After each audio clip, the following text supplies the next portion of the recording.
കൂട്ടുകാരൊന്നും അവളുടെ ചുരുണ്ട മുടിയൊന്ന് നീട്ടിക്കൊടുക്കുക. എപ്പോഴും പറയും ഇങ്ങനെ, മമ്മി എൻ്റെ മുടിയൊന്ന് റെഡിയാക്കി തരുമോ, എൻ്റെ മുടി മാമീനെ പോലെ ആക്കി തരുമോ. അപ്പോൾ ഇന്ന് എന്താകും ചെയ്ത് കൊടുത്തേക്കാന്ന് വെച്ചു. അപ്പോൾ അവളുടെ സന്തോഷ പ്രകടനോടെ ഇങ്ങനെ ഇടയിൽ കൂടെ നമുക്ക് കേൾക്കാം.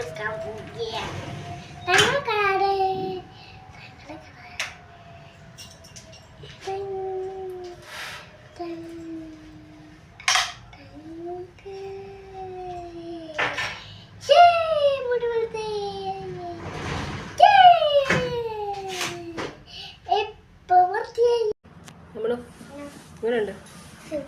ഇഷ്ടപ്പെട്ട? സുന്ദരിയായ? നേരത്തെ എങ്ങനത്തെ മുടിയായിരുന്നു? ഇപ്പോഴോ? ആരെ പോലെ? ആണാ? ഇഷ്ടായോ? സന്തോഷായ? ഇപ്പൊ നനച്ചാലോ നമുക്ക്? അതെന്തേ? വേണ്ടേ?